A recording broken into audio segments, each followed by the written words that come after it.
Fala comédia, seja bem-vindo a mais um episódio. Meu nome é Vitor e eu já quero deixar um recado, hein? Se você é do lado do mal, se você não se identifica com um clube gigantesco que tem no Brasil, você tá errado, então ó, se retira. Não, calma, fica aí, deixa já no comentário a sua opinião sobre o tema principal desse episódio, deixa sua crítica aí, já vai ajudando no engajamento, porque hoje vamos romper a fronteira do Rio de Janeiro, trazendo um convidado incrível de fora e eu espero que você goste.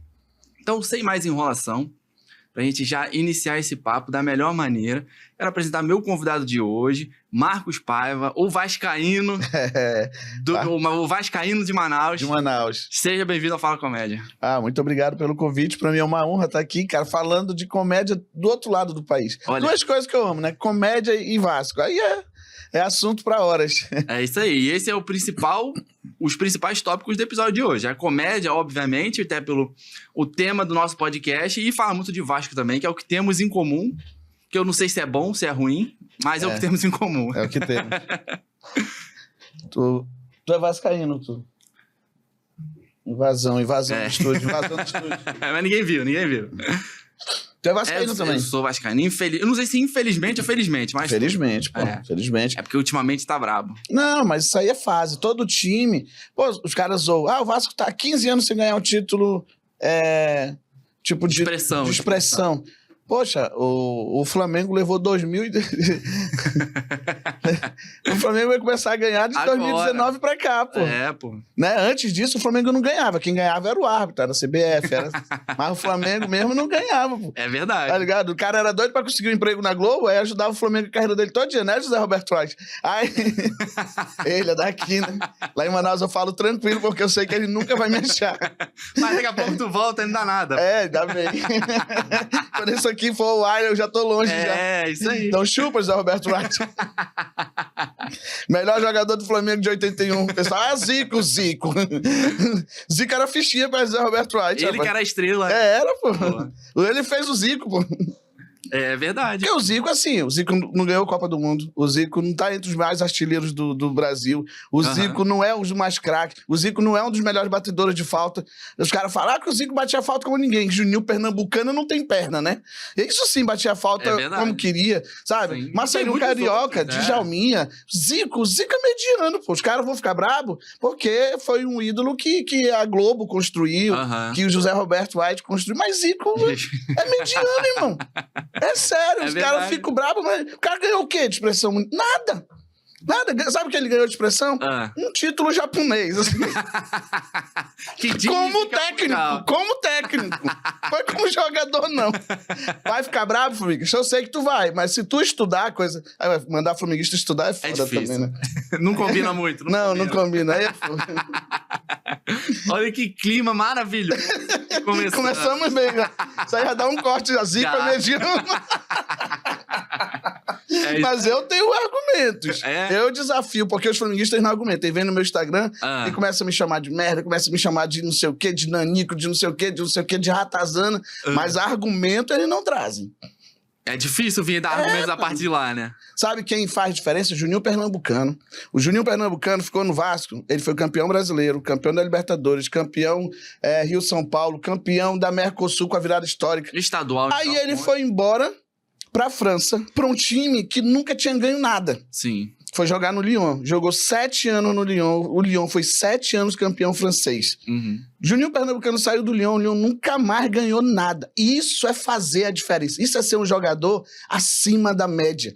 Sabe? Aí ele voltou pro Vasco. O Vasco foi campeão da Copa do Brasil e foi campeão brasileiro por honra. Por mérito. Por mérito foi campeão brasileiro. Só que, de novo, o Flamengo roubou dois jogos seguidos, né? Sim.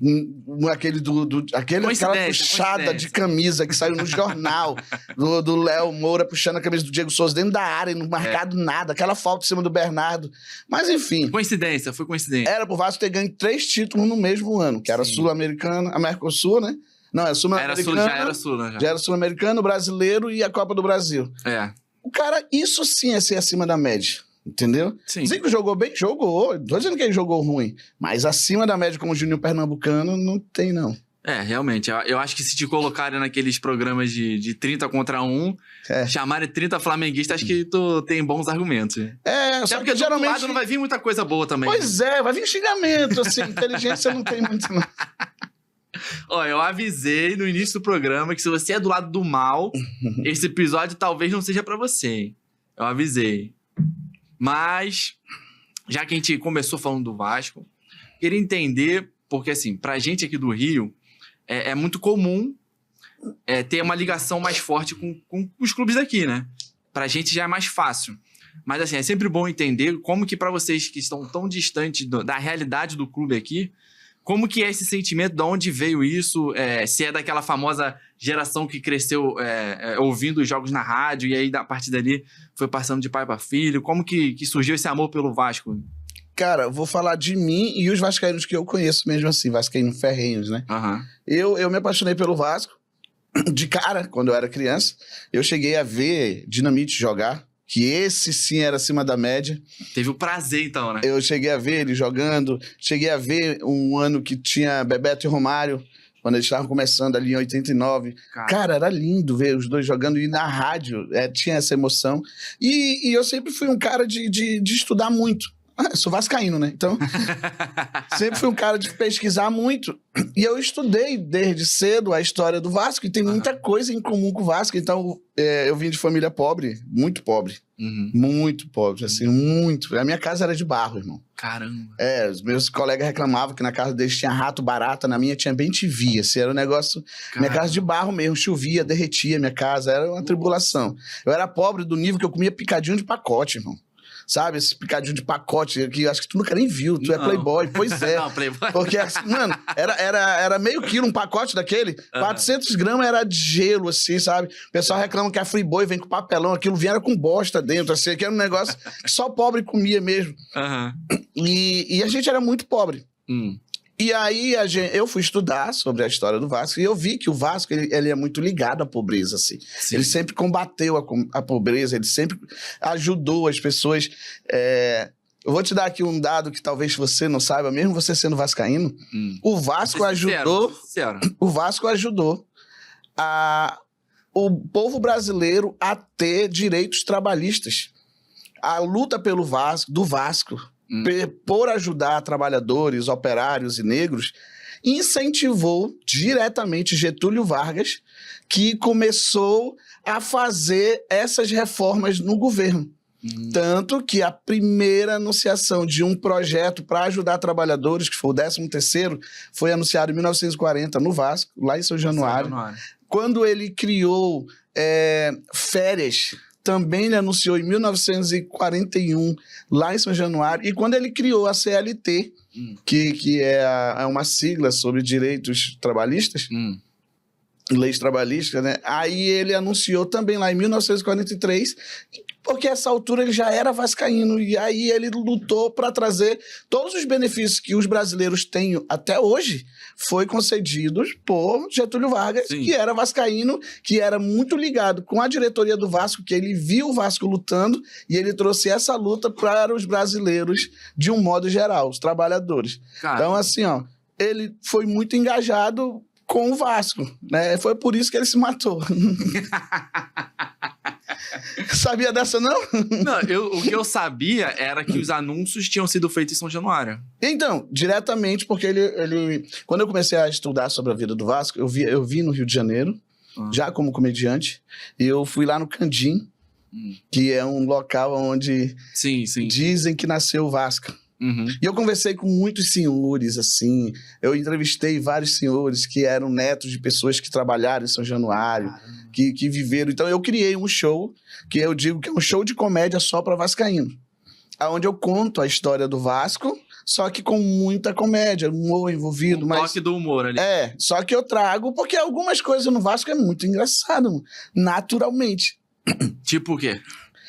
Cara, sei lá, por exemplo, o Vasco da Gama, ele nasceu, o clube Regatas, ele nasceu no ano de 1898. Sim. Porém, ele era só um clube de remo, de regatas, era só pra isso. Sim. Quando o futebol começou a se popularizar, a colônia portuguesa da moçada mais jovem queriam futebol. Só que os mais velhos não queriam. Eles queriam investir no esporte da época que eles achavam que ia ser o futuro. Que era ali o remo, regatas ali em geral. Sim. E aí a galera mais jovem foi tentando. E em 1915 eles conseguiram convencer ali e começou o movimento então para criar o clube de futebol Vasco da Gama. Então eles meio que fizeram um projeto piloto para ver se realmente isso ia ter um apelo popular. Se ia dar certo, né? Então, em 1915, foi o primeiro jogo de futebol do Vasco da Gama. Ele foi criado em 1898, mas só em 1915 teve o primeiro jogo de futebol do Vasco da Gama contra um time da 3ª divisão do Campeonato Carioca.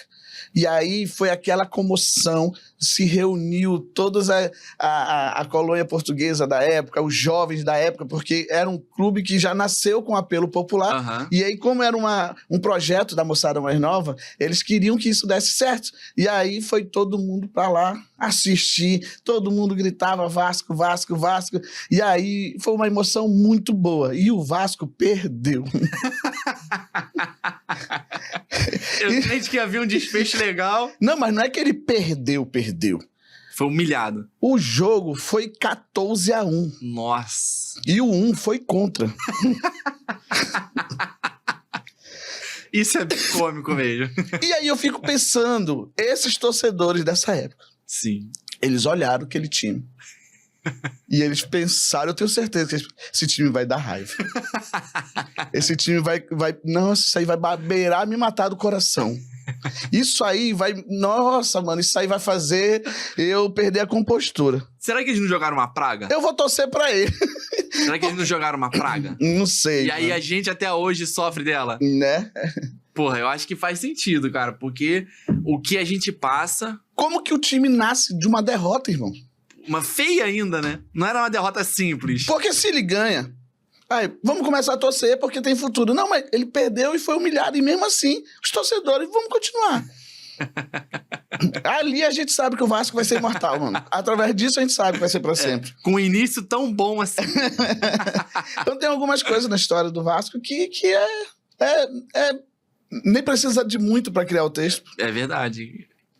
Esse exemplo que você já deu, eu também não conhecia essa história. Assim, então. Já deu pra ver que dali, se esse é o ponto de partida da história do Vasco, dali pra frente, então, deve ter muita coisa nesse nível. Mas o Vasco, ele sempre surpreendeu mesmo, assim, sabe? Por exemplo, o futebol ele era um esporte elitista. Sim. Então, os clubes da Zona Sul, Flamengo, Fluminense, Botafogo, eles só recebiam pessoas da alta classe. E o Vasco já quis englobar e incluir as pessoas pobres, operários, negros. E nos clubes da Zona Sul era proibido entrar negros. Claro, existia o contexto da época, né? Sim. A escravidão tinha acabado há poucas décadas, a monarquia tinha acabado há poucas décadas. Sim. Então ainda era um contexto onde era muito... As pessoas eram elitistas, eles eram burgueses. Ainda tinha resquícios ainda desse período. Então tinha muito disso. Então o que o Vasco fez? Resolveu criar um estádio. E criar um estádio para essas pessoas. Não era que o Vasco queria ter um estádio próprio. Ele queria que essas pessoas pudessem. Já que os outros clubes proibiam, ele falou, rapaz, a gente vai criar o estádio do povo e todo mundo que quiser vai poder assistir. Isso eu perguntei de muita gente. As pessoas falavam que eles iam para o seu trabalho, saíam dos seus trabalhos e iam para São Januário com as suas ferramentas e começaram a construir. Caramba, que maneiro. Todos de graça, voluntários. O estádio, que era originalmente para ser construído em 10 anos, foi construído em 3. O apelido Gigante da Colina, porque São Januário era o maior estádio da América do Sul. Ainda não tinha o Pacaembu, não tinha o Maracanã. Então era o maior estádio da América do Sul. Por isso que ele ganhou esse apelido do Gigante da Colina, porque a colina sempre teve. E o Gigante era porque era o maior estádio. E o jogo inaugural, as pessoas contam, com lágrimas nos olhos, as pessoas contam quem esteve presente. Eu conheci um senhor que esteve presente no jogo inaugural. Na verdade, conheci 2 senhores que esteve presente. E a história deles, apesar deles não se conhecerem, parecia muito idêntico. Eles relataram para mim que no primeiro jogo as pessoas choravam, porque o Vasco colocou perto do gramado os negros, os pobres e operários, pessoas que trabalharam no estádio. Caramba. E as pessoas mais abastadas, ele colocou mais acima. Nossa. Então, as pessoas estavam literalmente chorando. O primeiro jogo, em São Januário, foi Vasco e Santos. As pessoas estavam ali numa emoção tão grande que parecia um culto pentecostal, de tanta emoção que estava. As pessoas falam que quando os jogadores do Vasco entrou em campo, teve gente que desmaiou de tanta emoção, de estar vendo um jogo de futebol de perto, de estar vendo, sabendo que eles lutaram por aquilo. Eles se arrepiavam dos pontas dos pés à cabeça. Faltava, tinha gente que chorava, cara, se derramava em lágrimas. E o jogo começou e o Vasco perdeu. E não é que ele perdeu. Foi 5-1 o jogo. Nossa. E o 1 foi contra. Aí o texto nasce pronto, irmão. Aí não tem nem muito o que fazer, né? Caraca, cara. O Vasco sempre traz essas coisas, essas situações que trazem um pouco desse lado cômico também, né? Parece que tá enraizado, né? Tá. E, cara, eu queria saber o seguinte, como eu falei da tua relação com o Vasco, né? Como que foi? A gente sabe, obviamente, principalmente quando o time joga lá, que tem muito vascaíno lá. Sim. Mas, assim, na prática, tem realmente muito vascaíno lá? Tem. Em Manaus, eu acredito... A gente sabe que o Flamengo tem a maior torcida, não adianta tapar o sol. Pode ver, os presídios estão tudo cheios. Mas lá em Manaus, pelo menos, eu acredito que se a diferença for assim, 51-49, 55-45, não é tão grande. Em Manaus, pelo menos, eu posso garantir isso, que é muito... a proporção, tem muito flamenguista e tem muito vascaíno. Mas é bem dividido só entre os dois, né? Corinthians tem uma parcela que torce pro Corinthians. Também. Aí já bem menor São Paulo e Santos, mas os outros já não... São Paulo e Corinthians, São Paulo e Santos, Palmeiras, aliás, desculpa, Santos não. Santos tem a galera que gosta do Neymar, né? Mas do Santos mesmo, assim, raiz, que vinha mesmo, né? Porque antigamente os jogadores do Santos abusavam, né? Robinho e tal. Mas não tem essa assim, lá é mais Vasco e Flamengo mesmo, assim. Corinthians vem ali, mas não é tanto como é pra cá pro sul e sudeste, não. Sim, eu acho isso sempre curioso, porque, cara, é muito distante. E ainda assim, dá pra ver em qualquer vídeo, ou até mesmo no que mostra do estádio, quando os jogos são lá, que lá o povo de lá, né, vocês de lá, tem uma conexão mesmo com o clube e estando tão longe. A torcida do Vasco oficial, que são pessoas que fazem... por exemplo, eu sou sócio do Vasco, então pessoas que fazem sócio ou de organizadas, por exemplo, a Força Jovem, que é uma torcida organizada do Vasco, bem famosa, é a segunda maior, só perde pro Rio de Janeiro, a Força Jovem. De lá é a segunda maior.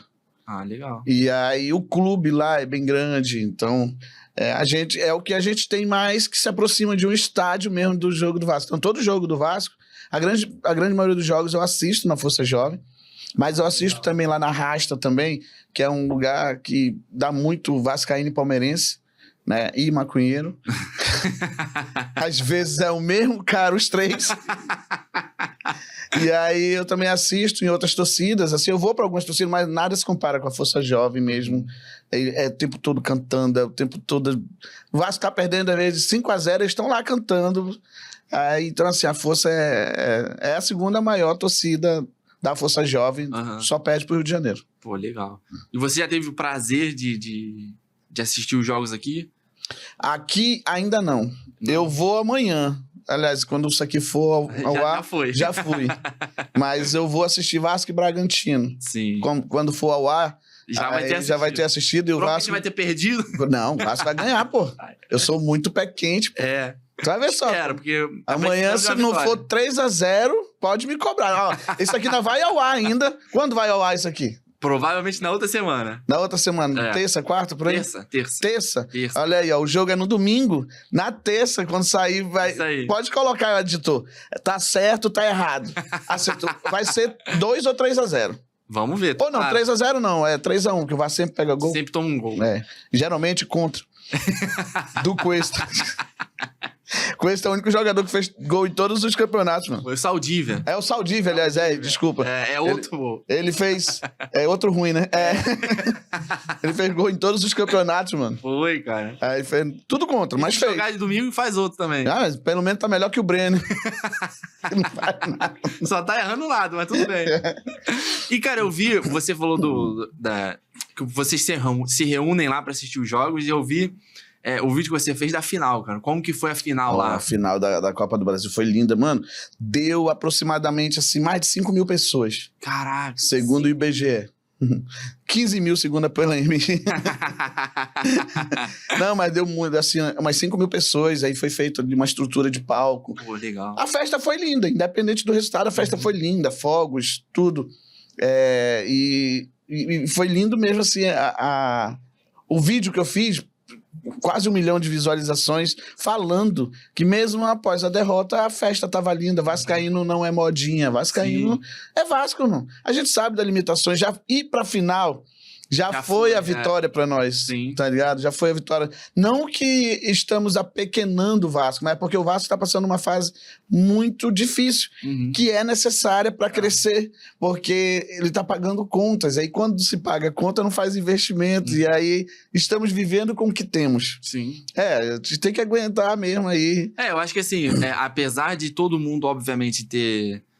que queria que o resultado fosse outro, mas acho que pelo menos eu que tive o privilégio de estar no dia lá, saí com a sensação horrível pelo resultado, mas de poder viver aquilo de novo, sabe? Eu, pelo menos, não tinha ainda...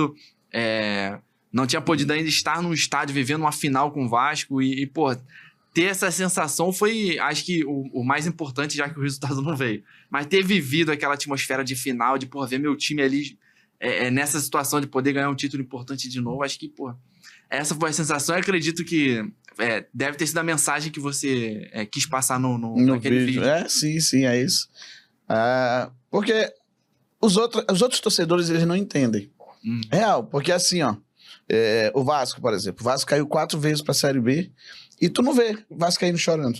Tu não vê Vascaíno querendo desistir. O máximo que tu vê é que tu chega com o Vascaíno e fala: e aí, como é que tá o Vasco? Ele não tá assistindo futebol, não. É o máximo.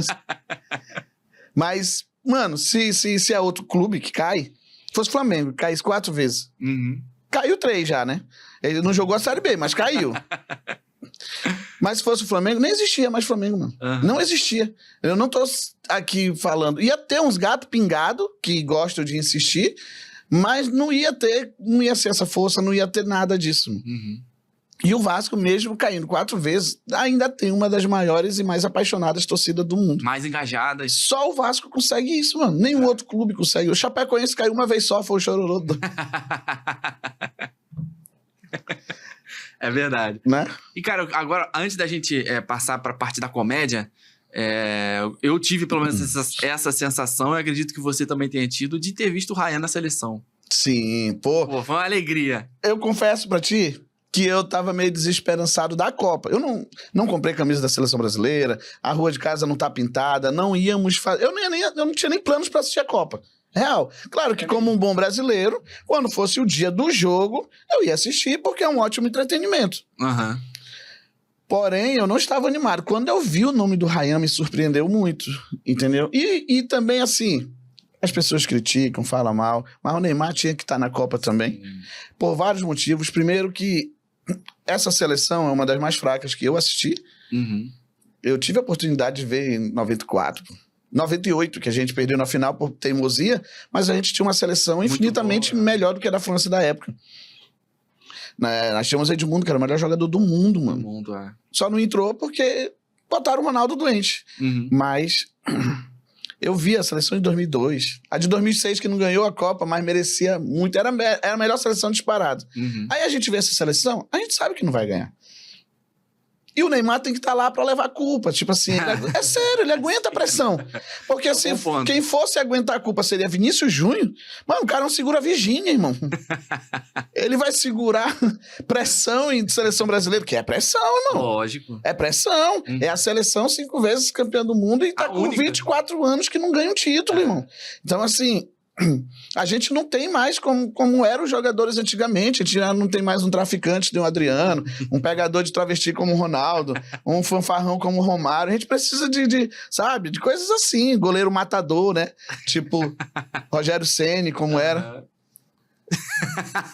O que foi, mano?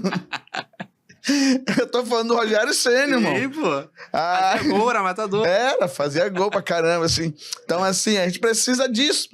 Aí tá lá, Rafinha, não sei o quê. Aí o Neymar é o único que lembra esses jogadores, sabe? Que vai jogar e vai pra festa, trai a mulher. É disso que a gente precisa na seleção. É esse perfil, né?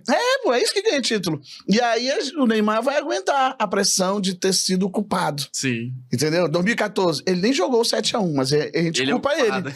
Ele nem jogou o jogo do 7-1. Sim, nem ele, nem Thiago Silva. 2018, ele também não jogou o jogo que foi eliminado o Brasil. E em 2022, ele fez o gol que poderia ter classificado a gente pra final, só que a seleção não ajuda, né? Então, assim, ele vai aguentar a pressão. E eu já, agora, depois que eu vi o Ryan, eu já cresci, já um pouquinho de esperança. Deu uma animada. Neymar servindo o Ryan botando dentro? Tá doido?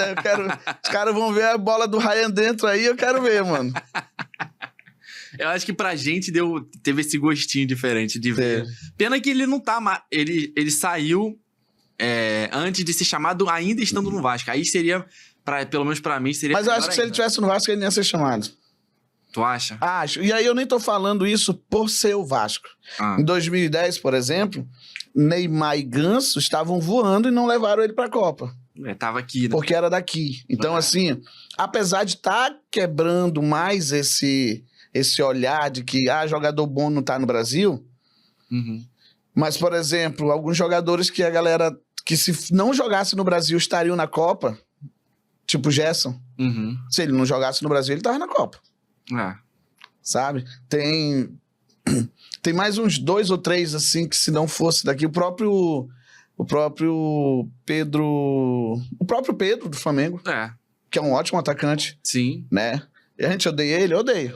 A gente quer que ele quebre a perna? A gente quer. Talvez, Mas é um ótimo atacante que, na seleção, ao lado de Neymar, talvez ele fizesse muito estrago, fizesse gols, que é o que a gente precisa de um goleador. E aí tem também... Tem outros jogadores aí que me fogem, mas que se não jogasse no Brasil, talvez fosse para a seleção. E o Ryan é um desses casos. Porque por mais que ele voasse no Vasco, só os vascaínos sabiam que ele era bom. E quando os vascaínos elogiavam eles nas redes sociais, os outros clubes falavam que era fanatismo. Exagero. Ficava dizendo que era exagero. Ficava dizendo que coisas do tipo... é porque vocês estão carentes de ídolos e para vocês qualquer um é bom. Agora, quando ele foi para a Inglaterra e pegou um time pequeno e colocou na classificação da Champions League, aí a galera, opa, peraí, tem algo diferente aqui. Sim. E aí o moleque não para de fazer gol ou de participar de gol, mano. Então agora o Brasil todo vai saber, vai ver o que os vascaínos já sentiam. Eles vão sentir a bola do Ryan entrando. O pessoal do São Paulo e Fluminense vão gostar. É verdade. Tá vendo? Aí tu disse que não queria polêmica.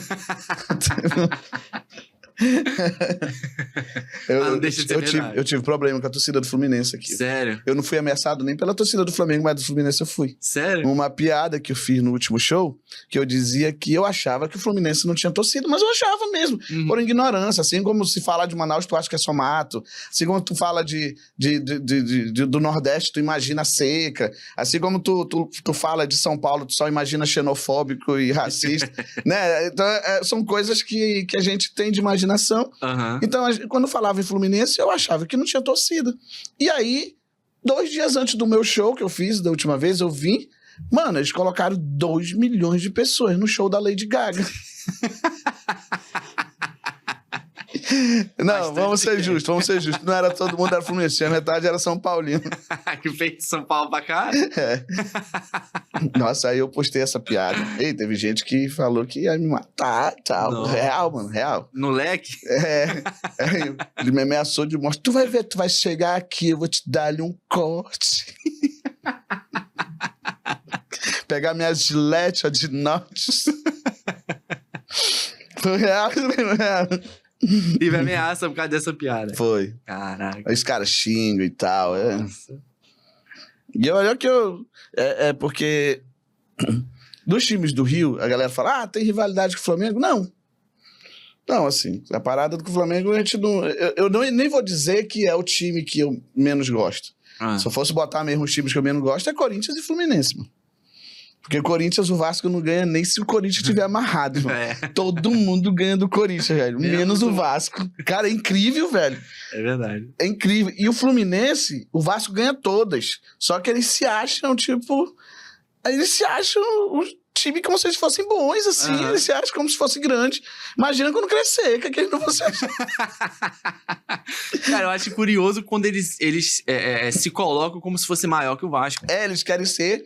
Eles são tão pequenos que eles se colocam como a segunda força do Rio. Com gosto. Com gosto. Sendo que o Vasco aí não sabe que a maior história do futebol e mais linda do mundo é a do Vasco. A gente vai querer se comparar com o Flamengo, pô. Porra, tem nada? Tem nada, mano. Tem nada. Nasceu em 2019 o time. 2019 pra cá que pararam de roubar um pouco pra eles. É verdade. Então, eu gosto de trazer isso e trazer essa... Porque eu sou vascaíno, então eu vou puxar a sardinha pro Vasco. Sim. Se eu fosse flamenguista, talvez eu puxasse a sardinha pro Flamengo. Eu ia estudar sobre a história, né? Pô, 2019 pra cá deve ter muita coisa pra estudar. Então, assim, se eu torcesse... Mais 2 folhas ali, talvez. Se eu torcesse pro Fluminense, aí eu acho que eu ia sair toda a parada gay pra me aprender mais. Sem polêmica, tu falou. E sabe o que eu acho curioso? Que nessa situação você nem cita o Botafogo, né? Então, porque a gente... Assim como eu não cito Bangu, não cito São Cristóvão, porque a gente não fala de time sem expressão, né? Tá justo. Não tem nem torcida pra me xingar, pô. Não tá, né? Eu gosto de cutucar o Flamengo, porque pelo menos eles têm torcida. Pra revidar. Pra ficar me dando engajamento. O Fluminense, né? Pelo menos tem glitter, alguma coisa assim pra alegrar o ambiente. Agora o Botafogo não tem. Não tem nada. Nossa, cara. Cara, a gente já falou muito de futebol. Agora eu queria entender a tua conexão com a comédia. Cara, é triste, na verdade. É real. É Vasco de novo, mano. Falou agora, não, a minha conexão. Porque assim, irmão, eu nunca sonhei em ser artista. A minha vida era totalmente diferente, mano. Literalmente diferente. Como eu te falei, eu vim de família pobre. Sim. E aí, toda família pobre é o quê? Crente. Porque... É meio padrão, né? Não, todo crente, não fica bravo. Tu é crente, tu sabe que tu é pobre. Aí em Manaus tem os bairros de ricos chamados Ponta Negra e Vieira Alves. Tu não vê uma igreja evangélica no bairro desse. Não tem? Não tem. Não. Aí tem uns agora que de Manaus talvez vê e fala, não, na Ponta Negra tem a restauração. Só que a restauração, ela fica entre o Lírio do Vale e Santo Agostinho. E Lírio do Vale não é Ponta Negra. Então não é 100% de lá. E aí a gente... Eu sou formado em teologia. Eu sou formado em rede de computadores e parei no 5º período de ciência da computação quando eu acabei entrando no comédia. Eu sempre fui empreendedor, então eu fui camelô durante muitos anos. Camelô raiz, não que não o Silvio Santos, camelô mesmo. Depois eu criei uma assistência de computadores. Depois eu abri uma loja de cosméticos. Nossa! E dava curso de automaquiagem para as mulheres. Caramba! Aí depois eu vendi tudo e abri um restaurante grande, na intenção de enricar ou empobrecer de vez. E aí eu empobreci de vez. Gastei todo o meu dinheiro, tive que vender meu carro, fiquei a pé na época, gastei o dinheiro da minha esposa na época, da minha sogra, da minha ex, todo, mano, foi... E aí eu entrei em depressão profunda, assim mesmo, eu tinha um prejuízo de mais de R$1.500 por dia, porque o restaurante era grande. Então assim, de manhã ou um dia antes, a gente fazia um investimento comprando mercadoria, material, gastava R$3.000, R$3.500, e quando vendia R$2.000, R$1.800, R$2.200. Então, todo dia tava tendo um prejuízo enorme. E aí eu entrei em depressão, passei 3 meses sem falar com ninguém. Caramba, isolado. E aí eu passei 1 mês sem falar com os meus filhos. E aí, no último dia de contrato, eu queria fazer as pazes com os meus filhos, de algum jeito. E aí eles assistiam muito o Whindersson e o Thiago Ventura. Aí eu falei, rapaz, eu vou fazer um show desse negócio aí, pra mim ter um assunto no outro dia pra falar com os meus filhos, né? E aí eu peço perdão deles e tiro minha vida no outro dia. Porque eu entrei mesmo numa depressão, por exemplo, todo dia, mano, eu ia pra Ponte do Rio Negro. Todo dia eu ia pra Ponte do Rio Negro. Eu só nunca me joguei porque eu não sei nadar, mas todo dia eu ia pra ponte. E aí eu marquei o show. E aí eu já tava ensaiando, né? Ligar pros meus filhos. O papai fez uma parada que nem o Whindersson. O quê? Pegou chifre? Não, eu fiz o show. E aí eu fiz o show. Marquei assim, chamei uns amigos, tudo. E conheci 2 comediantes que também queriam fazer a comédia. Então, ali nasceu a comédia Manauara, nesse dia. E aí, uns dias antes, o meu amigo já tinha marcado um show, a gente foi fazer com ele. E aí, depois, fomos fazer no último dia de contrato do meu restaurante. Uhum. E aí, quando eu fiz o show, eu tive um estalo, assim. Foi como se eu tivesse descoberto o motivo que Deus me colocou na Terra, sabe? Caramba. Foi como se eu tivesse descoberto por que eu tô vivo. Por que eu tô no mundo. Então, eu falei, rapaz, eu vou fazer isso aqui pra sempre. Foi uma alegria, o show foi uma bosta, eu fui ruim pra caramba. Não tem como ser bom na primeira vez. É meio difícil. Mas foi como se eu tivesse nascido de novo. Foi como se eu tivesse encontrado. Opa, é isso aqui que eu quero fazer. Não via nem como profissão. Cara. Mas é isso aqui que eu quero fazer pro resto da minha vida. Legal. Posso estar gaga, posso estar numa cama de hospital, eu vou estar fazendo isso aqui. Uhum. E aí eu comecei a fazer. Eu até esqueci dos filhos. De novo.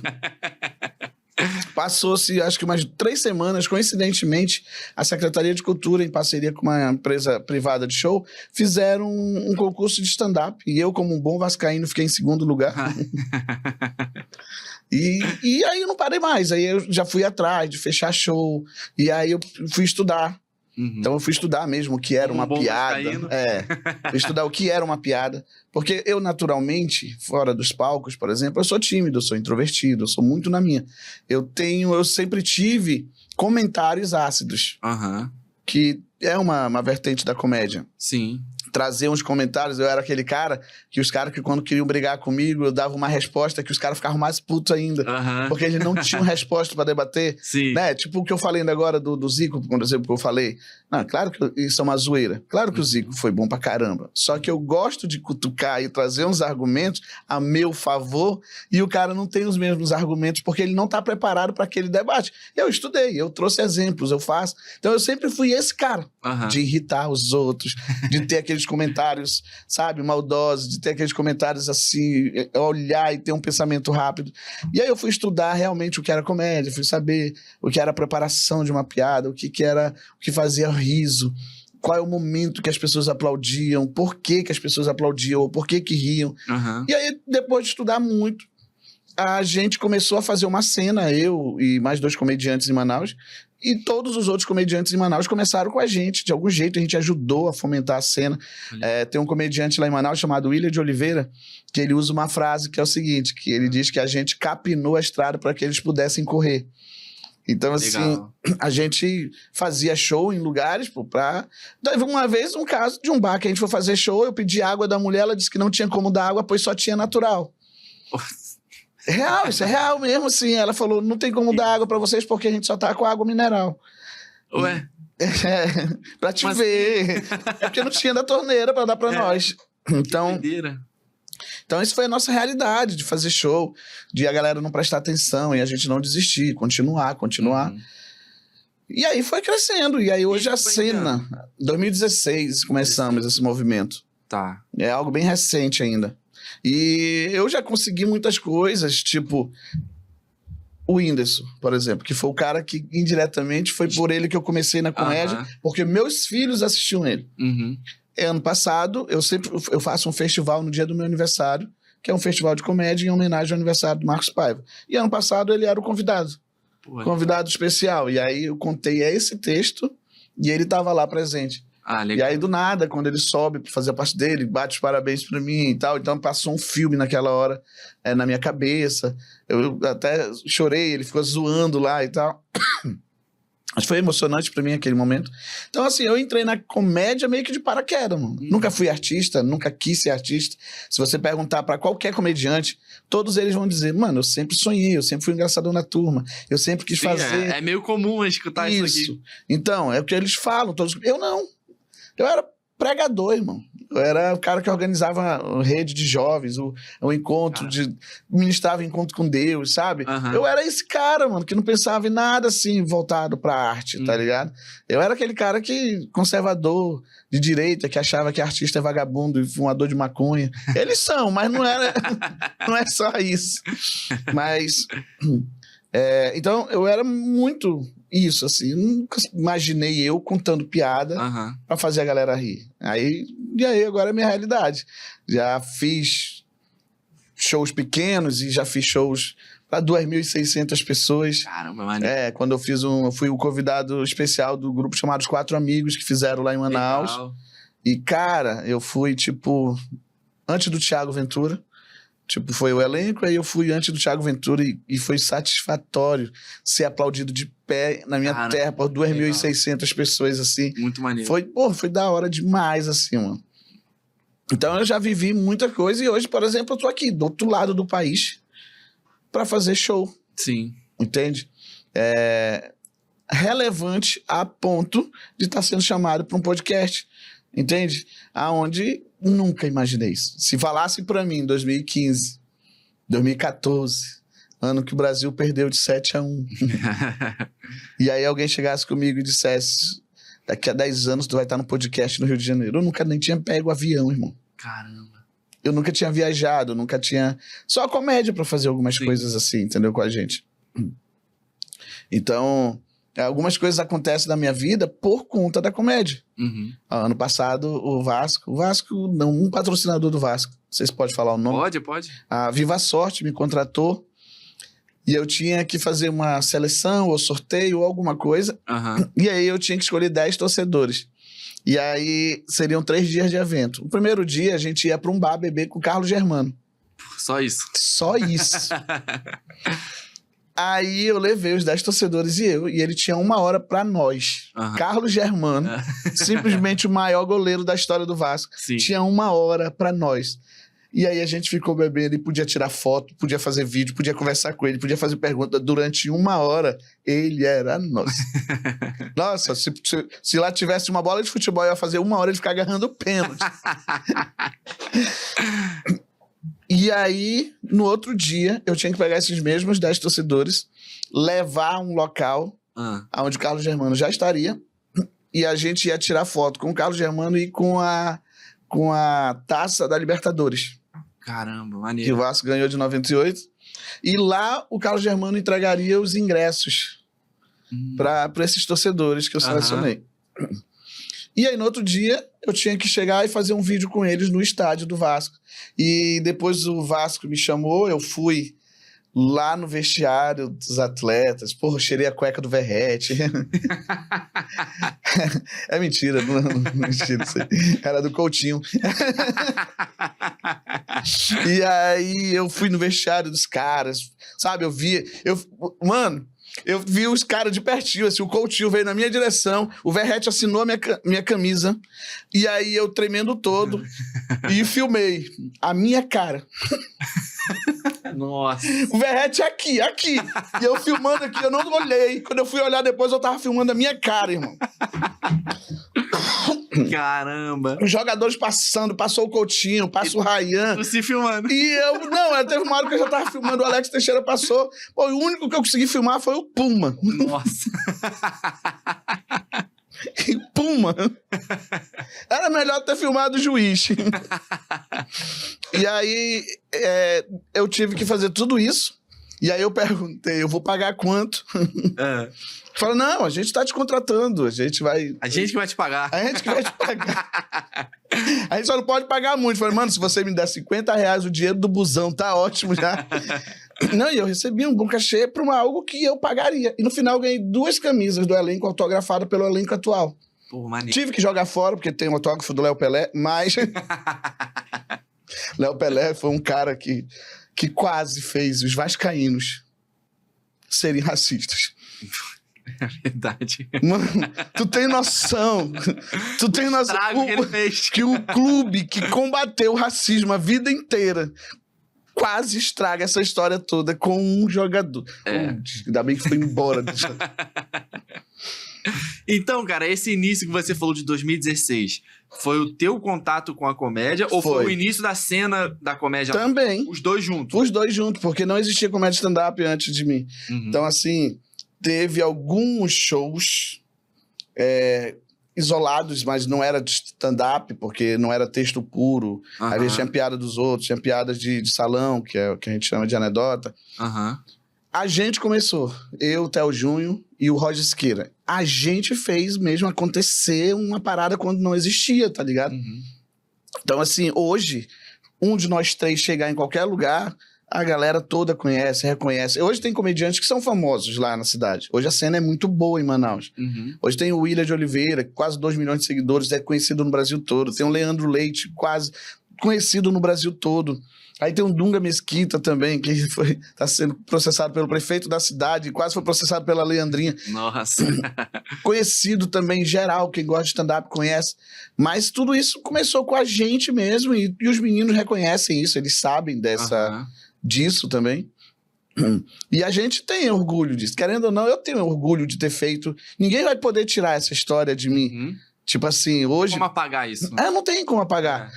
Hoje tem comediantes famosos, bons pra caramba, tem, mas não dá pra tirar o mérito de que o Marcos Paiva lá atrás teve que capinar a estrada pra que eles corressem hoje em dia. Isso, querendo ou não, eu fico feliz com isso. Porque ajudei a fomentar a cena da comédia. Dá um orgulho, né? Hoje não dá pra te fazer um festival em Manaus, tipo assim, vamos fazer um festival com os melhores comediantes e não ter nós, pô. É quase que seria, tipo assim, irônico não ter um de nós, assim. Não dá pra ter, não dá pra tirar. Então, a gente faz, se alguém fosse escrever um livro ou falar da história da comédia, tem que falar do que a gente fez, assim. Então, eu acho isso foda pra caralho, mano. Muito legal. É algo que, pra mim, é algo grande, assim. É algo que, pô, mano... Tipo Diogo Portugal, em Curitiba, é tipo o Nando ali no Rio Grande do Sul, é tipo Pochá aqui no Rio de Janeiro. Então, algumas pessoas, e se for falar em Manaus, é tipo nós, porra, tá ligado? Então, porra, assim, maneiro. Isso é do caramba, eu acho isso da hora. Muito legal. E você falou também dos nomes, né, dos comediantes de lá, e falou do William, que, assim, foi o primeiro comediante que eu daqui tive contato a partir dos vídeos, né? E, cara, eu pelo menos, considero que ele tenha sido o primeiro a furar também essa bolha de uma forma nacional, né? Porque, como você falou... Primeiro, o Leandro furou essa bolha, o Roger furou essa bolha. O Roger ajudou o Whindersson a escrever o show Efeito Borboleta, ele viajou com o Whindersson pra cima e pra baixo. A questão é que o William foi o que é o mais famoso hoje em Manaus, mano. Sim, entendeu? Como você falou, ele tem quase 2 milhões. Então ele fura muito. Mas eu acho que, primeiro, em termos de nacional, foi o Leandro Leite. Porque o Leandro, ele deu uma estouradinha, assim, o hétero afeminado hoje é uma febre no Brasil também. Então, assim, acho que ele foi o primeiro e logo depois veio o William, assim. Mas tem muito. Até entre esses dois nomes que eu falei, tem muita história no meio. No meio, sim, imagina. Entendeu? Não dá pra te contar a história deles sem antes falar de outras coisas que aconteceram no decorrer. Claro, os dois são talentosíssimos e eles não devem nada pra ninguém. Não, a gente nunca vai falar um negócio desse, pelo amor de Deus. Eles só devem a eles mesmos o talento deles. Se a gente não tivesse começado a comédia, provavelmente eles teriam começado também, entende? Mas é muito bom, assim, os dois, porque eles ajudam. Porque a comédia em si, a comédia stand-up, ela não é tão forte no Brasil ainda. Tu não consegue lotar um teatro de 500 lugares só dizendo que vai ter comédia. Tu não consegue. Tu precisa de um bom nome que venda. Ou seja, a galera quer ir por fama. Certo? E aí o que acontece com alguns comediantes que sabem que tem essa fama? Tipo, lá atrás era o Thiago Ventura. O Thiago Ventura sabia que tinha fama, então às vezes ele participava de alguns projetos de comédia sabendo que ele, estando no projeto, ia vender ingresso e a galera ia. A mesma coisa é o William hoje, o Leandro, eles sabem que vão, eles sabem que estão grandes nas redes sociais e a galera quer ir ver eles. Às vezes nem sabe o que eles fazem, mas querem ver eles. Aí... eu imagino que pouca gente, assim, é modo de falar, mas que uma parcela, talvez não a maior parte do que assiste os vídeos dele, saiba que ele é comediante. Exato. E aí, quando vão ao show, às vezes a galera vai pra querer tirar uma foto. Só que o Leandro e o William são bons. Sim. Então, quando chega lá, que eles fazem stand-up, o pessoal, ei, é legal isso aí, ó. Vamos procurar outros comediantes que fazem isso também. E aí alguma galera fica pra assistir comédia. Então é interessante quando alguém fica famoso ou fura a bolha, que é justamente pra que a galera comece a querer procurar outros comediantes. E vá consumindo os outros e assim melhora o movimento. Eu vou dizer que hoje a minha carreira muito se deve de Leandro e William. Porque eles cresceram e o público deles, muita gente veio atrás de assistir comédia, entende? Foi apresentado ali ao stand-up e aí a partir dali foi conhecendo os outros. Exatamente. E aí chegou em vocês. Pô, eu acho isso muito legal porque é um movimento que faz bem pra... E aí virou um círculo, né? A gente começou, o que incentivou e deu oportunidade pra eles. Eles ficaram famosos, traz o público e que faz de uma forma direta ou indireta e conhecer outros comediantes. E é um ciclo bom pra comédia, né? Exato. Pro cenário como um todo. Isso é a cena, né? Isso é a cena.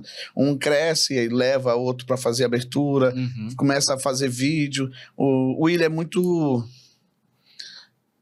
Hoje em dia, porque tem corres, né? Todo mundo tá no seu corre. Mas se tu chegar com uma boa ideia lá e dizer que quer fazer um vídeo em collab, ele é bem suscetível a fazer. Entendeu? Pros comediantes em si, né? Um blogueiro já não garanto. Mas com os comediantes, se tu tiver uma boa ideia, tu vai fazer um vídeo com ele, tu vai fazer um vídeo com o Leandro. Os Opens estão iniciando, eles não tem problema nenhum em fazer vídeos assim, porque eles sabem que vão ganhar visibilidade e vai levar visibilidade pro outro também. Aí é aquilo que você falou de iniciar ali um ciclo, né? Aí, por exemplo, hoje, cada um tem a sua vida, seu corre. Aquele rapaz anda comigo. Tem ele, tem o Lucas, o Dunga anda com outro, o William já tá andando com outro. E aí cada um sabe da sua visibilidade e leva outro para ganhar visibilidade também. Pô, isso é muito legal. E, cara, como que você vê o cenário aqui no Rio? Então, eu tenho poucos contatos aqui no Rio, assim, de comediante, né? O contato que eu mais tenho hoje é com Hélio de la Penha. Por só isso também. E Paulinho Serra e Rovok Miranda, assim, se eu fosse dizer. Converso pouco com Big João. E eu acho que é os que eu mais converso, assim. São eles. Então, assim, é muito legal também o Gui. Gui Albuquerque? Eu acho ele bem da hora, que ele fala sobre a Tijuca, né? Sim, muito legal. Ele tem um texto que é muito barrista ali e a galera compra muito essa ideia. Sim. E, então, assim, pelo que eu vejo também, cada um tá fazendo o seu corre, entendeu? Agora, sobre a cena em si, eu não sei como funciona, porque a cena, ela envolve muita coisa, ela envolve os opens, ela envolve os comedies, ela envolve... Os produtores. Então, assim, eu não sei como é a relação. Por exemplo, lá em Manaus, a gente não tinha boas relações com produtores. Não era uma relação ruim, mas não era boa. Então, tipo assim, os produtores levavam os comediantes famosos pra lá, e às vezes a gente pedia deles pra fazer abertura, e muitas vezes eles não deixavam, ou queria blindar o comediante. A gente cresceu e começou a falar com o comediante direto. E aí, a partir do momento que começa a falar com o comediante direto, teve uma época que criou-se até uma rixa com alguns produtores. Aí depois a outra rixa foi que eles não queriam produzir os shows de comediantes locais. Então a gente começou a produzir os nossos próprios shows, começou a levar outros comediantes para lá também, com a intenção de fazer show junto. E isso, para nós, foi bom por um tempo, porque a gente acabou conhecendo outros comediantes. Eu mesmo produzi vários e vários comediantes lá. É mesmo? Produzi Rodrigo Marques, Nil Agra, André Santos, Santiago Melo, Jansen Serra, Daniel Dunca, o Hélio de la Penha e muitos outros. O Vitor Amar, Léo Ferreira. Então aí a gente acabou até meio que se aproximando de alguns, assim. Né? É da hora saber que eu tenho, por exemplo, o WhatsApp do Thiago Ventura, tá ligado? Pô, maneiro. Né? Então, pra nós que é isolado, porque nós somos isolados. Aí, do outro lado do país, pode parecer uma coisa besta pra quem é daqui. Mas eu sou de Manaus, e eu tenho o WhatsApp do Rodrigo Marques, do Thiago Ventura, do Hélio de la Penha no meu celular. sabe? Se for pra conversar sobre comédia, sabe? Eu tenho o Diogo Portugal que me chama de brother, que me chama de... Sabe? Eu participei de um projeto lá em Manaus da Fritada. E aí, antes de ele me apresentar, eu falo, pô, isso aqui é um amigo daqui de Manaus e tal, cara bom que só... E eu vi isso do cara que é uma referência no Brasil inteiro, mano. Sim. Todo mundo que tu ouve, que é referência, tu vai entrevistar os caras que é referência da referência e vai dizer, eu comecei porque eu vi um vídeo do Diogo no Jô. Verdade. Os caras têm o cara como referência, de repente ele falar bem de mim e eu morando do outro lado. Nossa, isso é maravilhoso, velho. Imagino, deve ser... Então, pra nós que lembra de 10 anos atrás, onde fazia show e não ganhava água, tá vivendo o que tá vivendo hoje, mano, a gente pode dizer que é um sonho. Sim, eu imagino que deve ser um orgulho poder estar vivendo isso agora. A gente sabe que ainda pode chegar mais. A gente tem a ambição de querer chegar mais. Mas a gente é muito grato pelo que tem também. Sim, pelo que já conquistou. Não dá pra não reconhecer o que já conquistou, né? E a comédia, logo no começo, eu queria ganhar experiência, estudar. Aí eu fui fazer teatro. Eu fiz uma peça de teatro no Teatro Amazonas, e aí a gente ganhou o prêmio do Amazonas, Festival de Amazonas de Teatro. Eu já participei de uma série da Globo chamada Aruanas. Eu já fiz comerciais na TV e tal. Então, isso meio que me ajudou também a pegar a experiência pro palco. Porque no palco eu tenho a minha persona cômica que muda. Você me vê aqui conversando de um jeito, você me vê no palco é outra pessoa. Assim. Então, tudo isso ajudou a gente a construir, a galgar a carreira e chegar onde chegou, né? Exatamente. Cara, a gente já tá chegando na reta final do nosso episódio, mas eu não podia deixar de passar por um assunto que eu sempre gosto de trazer para os comediantes que sentam aí nessa cadeira e conversam comigo, que é o fato de mostrar para as pessoas que estão em casa assistindo não mostrar o trabalho, assim, dizer, porra, é trabalhoso pra caramba. Não, mas contar a tua parte, a tua versão de como é o teu dia a dia de escrever piadas. E aí, por que eu gosto de trazer esse tema? Porque às vezes as pessoas em casa assistem os vídeos e falam, porra, isso aí é fácil. O cara só sobe ali no palco e conta uma meia fala mais besteira. E então é tranquilo, é fácil. Às vezes nem considera como um trabalho. E, pô, eu gosto de dar essa oportunidade pros comediantes falarem, né? De como é trabalhoso você ter que pensar, escrever, testar, pra depois sim você ter a segurança de falar, porra, aquilo ali é uma piada boa. As pessoas às vezes não têm muita noção desse trabalho, desse processo que se tem e acha, como eu falei, que o cara só sobe no palco, pega o microfone, conta uma meia dúzia de besteira ali e é isso, o stand-up é isso. Então, vamos lá. Eu gosto de testar muito e escrever muito. Eu gosto... Quando eu vou testar, eu realmente testo. Eu procuro não ter ego. Porque hoje, o que acontece? Os comediantes, quando eles vão testar, e o teste, se é um texto novo, geralmente não é bom. Então, o público não ri. Aí o comediante se sente pra baixo. Aí ele começa a contar piadas que ele já tem de segurança. Então, pra tomar a energia do público. Exatamente. Mas se é pra testar, eu testo mesmo. Eu tenho um texto que, modéstia à parte, é muito bom. Por que eu digo que é muito bom? Porque aonde eu apresentei foi risos e aplausos no mesmo lugar onde a gente sabe que a galera vai rir e vai aplaudir. Já apresentei em Curitiba, São Paulo, Florianópolis, aqui no Rio, e todas as vezes foi muito bom. Que é o texto que eu falo da Irmã Antônia. E aí eu trago várias e várias piadas da Irmã Antônia. Eu digo que a Irmã Antônia é uma crente que é uma crente raiz. Dessas que fala errado, que crente raiz fala errado. Às vezes ela subiu no púlpito e falou assim, irmãos, que crente raiz tem que engrossar a voz. Tá falando normal contigo. Subiu no púlpito e, irmãos, abram sua Bíblia no livro de Exodó. Não tem esse livro na Bíblia, irmão Antônio. Tem sim, fica depois de Gênesis. Então, eu trago essas piadas e sempre funciona. Uma vez, de tanto ela engrossar a voz, ela sentiu vontade de tossir. Educadamente, colocou o microfone pra trás. E peidou. E não foi um peidinho, não, mano. Sabe esse cara que faz grau em moto? É daquele jeito. Só que a Irmã Antônia, ela tem um dom. Tudo aquilo que é pra transformar em vergonha, coisa que eu e você ficaria com vergonha, ela transforma em pregação. Ela tava peidando aqui, a igreja toda rindo, e do nada ela solta: a Bíblia fala da trombeta do avivamento. Uma vez ela tava pregando e do nada a chapa dela voou assim, do nada. Nossa. Qualquer um ficaria com vergonha. Sim. Ela transformou numa pregação. Satanás é sujo, quer roubar o teu sorriso. Ela foi lá, juntou e disse: mas Deus vai restaurar. A irmã Antônia nunca perde compostura. Eu só vi ela perder a compostura uma vez. Quando ela falou um negócio que não tá na Bíblia. Que ela falou assim: irmãos, e Jesus virá do céu, rodeado de surubim. Falei: irmã Antônia, não é surubim, é querubim. Ela: não importa o peixe. Não importa o peixe. Então, esse texto, eu sei que funciona, ele é bem grande, inclusive, eu sei que funciona. Porém, quando eu escrevi esse texto, eu realmente tive a irmã Antônia como base, ela existe. Ela lá da igreja. Claro que eu tô colocando de forma estereotipada, eu tô colocando uma visão de quem tá vendo de fora, tô botando o exagero, a distorção cômica. Só que eram várias piadas que essas histórias são reais, só que com pessoas diferentes.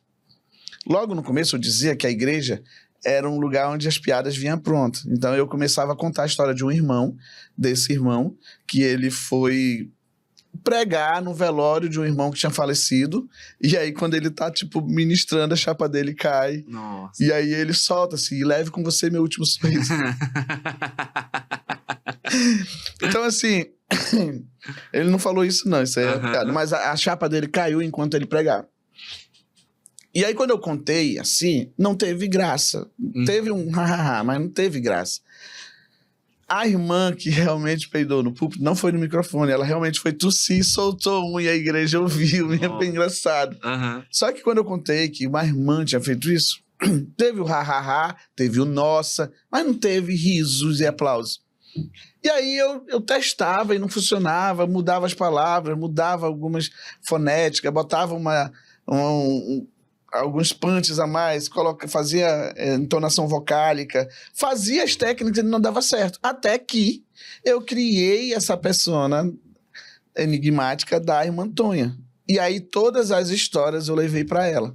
E aí as piadas ganharam força, e aí a galera tende a imaginar um ser fazendo isso. Foi o que eu fiz. Entendeu? Aí a gente imagina uma senhora de cabelo amarrado com cocó, até porque eu dou essas informações também. É dessas crentes mesmo que tem o joelho calejado de tanto orar, cocó na cabeça, não pode ver um gay na rua que fala: tá amarrado, Senhor. Essa crente que você imagina. Então, começou a funcionar. E lá no texto eu falo várias e várias coisas. E aí tem uma piada que eu nem falo, que o pastor proíbe ela, porque ela constrange uma irmã. E aí a irmã se desvia. Aí toda vez que ela vê a irmã, ela fala: ei, desviada, endemoniada, filha de Belial. Aí a irmã se incomoda. Aí no outro dia ela vê a irmã de novo e fala: ei, desviada, endemoniada, pombagira, serva de Lucifer. Aí a irmã vai embora. Aí o pastor falou: se você falar mais uma vez com ela, você vai ser disciplinado.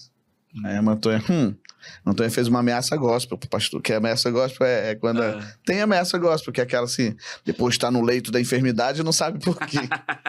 Depois Deus pesa a mão, que é a ameaça gospel. Aí no outro dia ela foi pregar na rua, lá veio o pastor, lá veio a irmã Judite que tava desviada. Ela olhou pro pastor, ela olhou pro irmã Judite, ela olhou pro pastor, ela olhou pra irmã, olhou pro pastor, olhou pra Deus. Ela olhou pra irmã e fez: tu sabe? Então, isso quando a gente escreve, eu sabia que aí tu ia rir. A gente sabe que é nesse momento que a galera vai rir, porque é uma quebra, sai do padrão, sai daquilo que a gente espera. A gente tá vendo a audácia dela, que é uma técnica da comédia muito boa. A audácia dela, ela tava proibida, ela não falou, só falou: tu sabe, com tom ameaçador. Então, as coisas a gente procura, a gente testa, às vezes não dá, faz de novo e não funciona, e testa. Eu vim aqui no Rio de Janeiro uma primeira vez.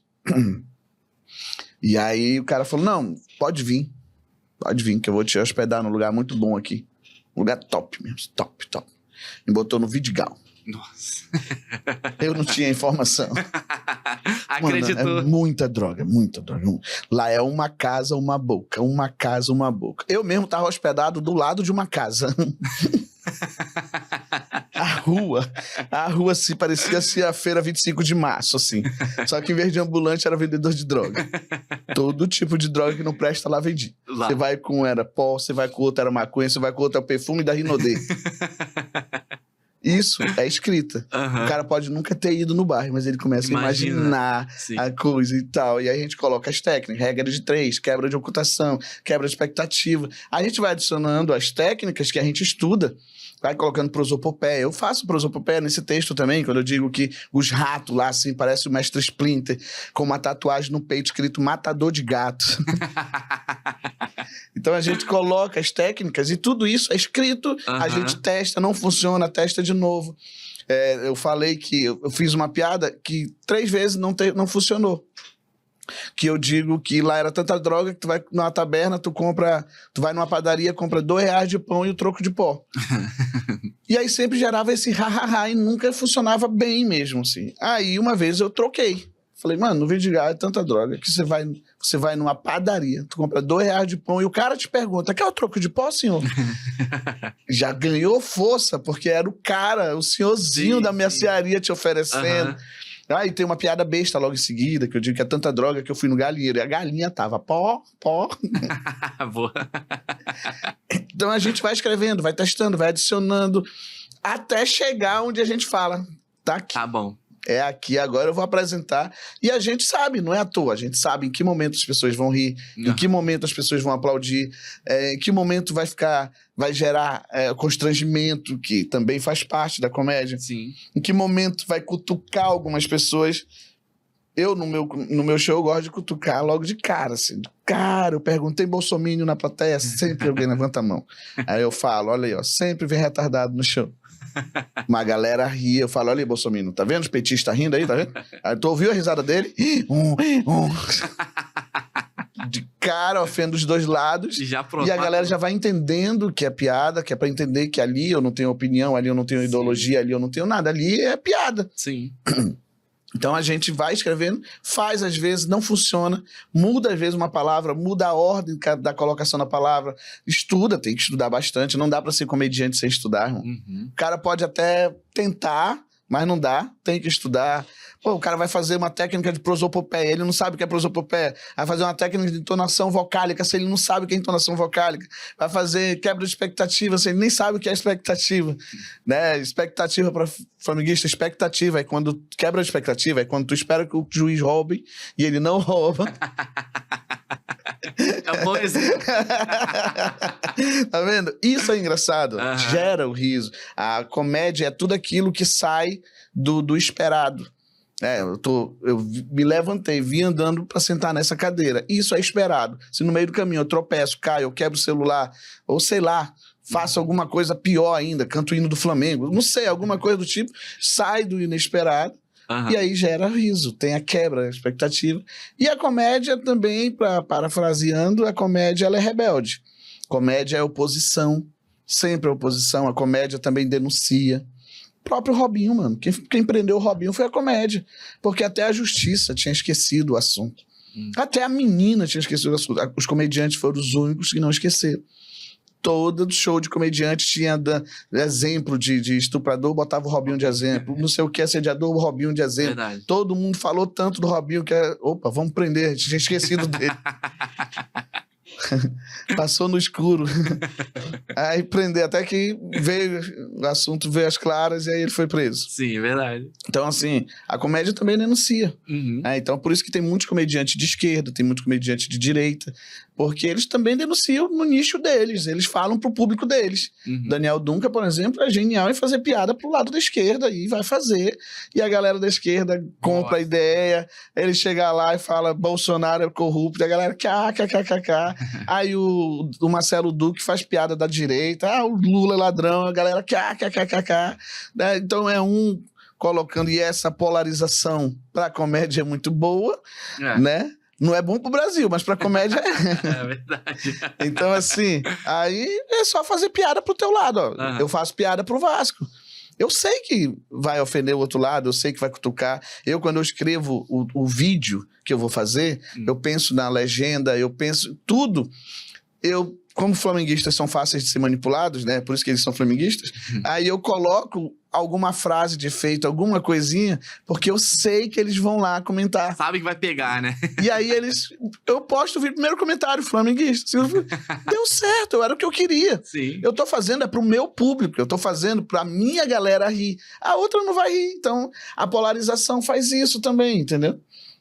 Então, a comédia é isso, irmão. É rebeldia, é oposição. É muito bom tu fazer piada contra o Flamengo, porque é a maior torcida. Então, é aquilo, é o menor contra o maior. Então, muita gente vai ficar a favor de mim, por ser o menor, digamos assim. Então, o São Paulino vai rir dos flamenguistas, o palmeirense vai rir do flamenguista. Aí acaba que todo mundo acaba rindo e o flamenguista vai lá querer me xingar ou querer defender o ponto dele. E aí, o meu vídeo acaba tendo engajamento. Então, esse é o objetivo, no final das contas, né? Corro risco de apanhar por aí, corro risco. Principalmente aqui. Eu ia falar isso agora. Principalmente aqui. Não, eu ando de casaco que é pra ninguém ver a minha tatuagem do Vasco. Hoje tem aqui, jogo do mal, né? Tu pode ver, ó. Tá vindo um fedor de enxofre, assim. Aí eu tenho que esconder. Porque os bons têm que se esconder pra não ofender os maus. É isso aí.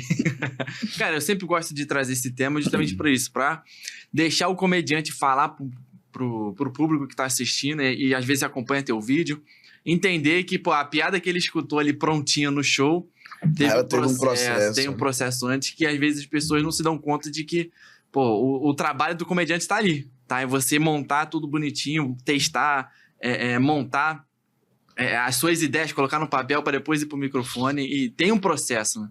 Então, eu gosto de trazer esse tema e falar sobre isso, porque eu acho que é legal também para quem tá do outro lado poder ter essa visão de que, aquela piada funcionou, mas foi pensada assim, assim, assim, e deu certo por conta disso. Deu certo. Aí eu fico chateado quando eu recebo mensagem, e muitas. Aí eu tenho maior vontade de começar na comédia. Eu falei, tu tá aqui no Instagram? Vai assistir ao vivo, irmão. Vai fazer amizade com os comediantes, vai ver como funciona, vai assistir comédia. Eu assisto até hoje, mano. Eu assisto 8 horas de comédia por dia. Se eu tiver sem fazer nada, não tem um vídeo pra gravar, não tem um show pra fazer, não tem um... eu vou ver, vou consumir, vou ver. Por que eu achei engraçado isso aqui? Eu vou ver também, sabe? Então, tu vai se identificar com algum comediante, tu não vai gostar de outros, é normal. Normal, Porque comédia é que nem música, mano. Sim. É que nem time de futebol também. Uns tu gosta, outros não. Exato. Então, assim, estilo tu gosta, outro não. Então a comédia é a mesma coisa. Tu vai gostar de um, não vai gostar de outro. Por exemplo, pra mim, Chris Rock é o melhor do mundo. Gosto muito de assistir a forma como ele é irônico. Aquele texto dele lá que ele faz a diferença de black e nigga. Que nigga é tipo uma palavra muito ofensiva lá nos Estados Unidos, mas ele, por ele ser negro, ele tinha voz de fala. E isso virou tipo um hino lá, mano, esse texto. O Barack Obama, quando ganhou a presidência, leu esse texto dele. Teve um filme, tem vários filmes, na verdade, de Hollywood, onde os atores falam esse texto dele, que é a diferença do black nigger, né? Do negro e do... Aí ele fala que o negro é aquele que acorda cedo da periferia e vai trabalhar. O nigger é aquele que rouba nesse negro que tá indo trabalhar. Então ele vai falando, a diferença é muito bom, mano. Esse show do Chris Rock é perfeito, cara, porque ele vai fazer show numa cidade e aí ele faz uma piada contra um político que é popular. Entendeu? Tipo, como se fosse Lula ou Bolsonaro. E esse político, ele tinha acabado de ganhar a eleição, sendo que ele tinha sido... ele tinha perdido, ele tinha sido banido, ele teve que renunciar antes, porque ele foi pego na marcha contra as drogas usando droga. E aí ele faz a primeira piada falando desse político e a galera começa vaiando ele. Nossa. E aí ele começa a fazer piada desse político. Cara, o McDonald's, se pegar um funcionário usando droga, demite. E vocês contratam. E aí depois que ele termina de fazer piada desse cara, ele vem e fala, e quem é que perde pra um cara que usa pó? Quão ruim era esse segundo candidato que perdeu. E aí a gente parafraseia e traz isso pra cá, pro Brasil. Que a galera fala que o Lula é ladrão. E o Bolsonaro perdeu pro Lula. Aí a gente fala, quão ruim o cara tem que ser para que a população escolha um ladrão do que ele. Então, assim, a comédia é isso, irmão. É ponto de vista. E tem que ter ponto de vista mesmo, tem que botar mesmo a galera pra fazer a galera pensar também. Não só tu. Tu fala e depois tu fica. Realmente, né, mano? Verdade. Cara, obrigado por ter eu que agradeço aceitado participar e por ter feito esse episódio ser tão bom quanto foi. Espero que você tenha gostado de estar aqui. Espero que das próximas vezes que você volte ao Rio, você volte aqui também. A gente traga outras pessoas também pra fazer episódio junto e faça uma resenha legal como foi hoje. Obrigado aí pelo convite. Segue lá, ó. Sou o Marcos Paiva. É isso aí, deixa tuas redes sociais aí. Menos flamenguista, não segue não. Sou o Marcos Paiva no Instagram. Marcos Paiva o Mago no YouTube. É isso aí. Hoje já tem show, né? Que quando for ao ar já vai ter acabado. Vai ter passado. Já vou estar indo embora. Se for terça, tô indo embora terça-feira pra Manaus. Ainda bem que eu não concorreu isso. Falei muita coisa comprometedora aqui.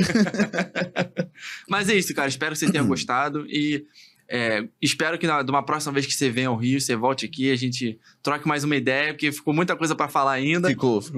Mas tenho certeza que numa próxima... A gente terá outras oportunidades pra se encontrar e falar mais coisas. É isso. Tamo junto. Então é isso, pessoal. Espero que você aí de casa também tenha gostado. Aproveito para deixar as minhas redes sociais também, victordutra.98. E deixo o convite para você seguir o Fala Comédia. Ajuda a gente a continuar esse projeto, a continuar trazendo comediantes aqui pra gente trocar uma ideia, pra gente falar um pouco de como é também pra você entender esse mundo. Segue também os nossos patrocinadores, a Up Gás aqui, ó, que ajuda a gente a continuar esse projeto. Tem 2 sabores de isotônico com gás, que eu tenho certeza que você ainda não conhece, ou melhor, ainda não conhecia, mas vai lá conferir os produtos da Up Gás, que tem 2 sabores de limão e maracujá, para você entender esse conceito de isotônico com gás, que é sem adição de açúcar, só com açúcar da fruta, e é muito bom. Eu que já sou suspeito, falo e propago essa mensagem para que outras pessoas conheçam. E siga também a Glim Suplementos, com suplementos para todos os horários do seu dia. Tem pré-treino, tem creatina, tem até hiper coffee para você acordar com um café bem legal, e vale muito a pena. Então segue eles também, confira os produtos dele que vale muito a pena. Então é isso, espero que você tenha gostado. Segue o Fala Comédia para poder acompanhar os próximos episódios também. E eu aguardo vocês no próximo episódio. Deixa aqui meu muito obrigado novamente, meu amigo. E muito obrigado para você também que assistiu até aqui. Tamo junto, até o próximo. Valeu! Nós.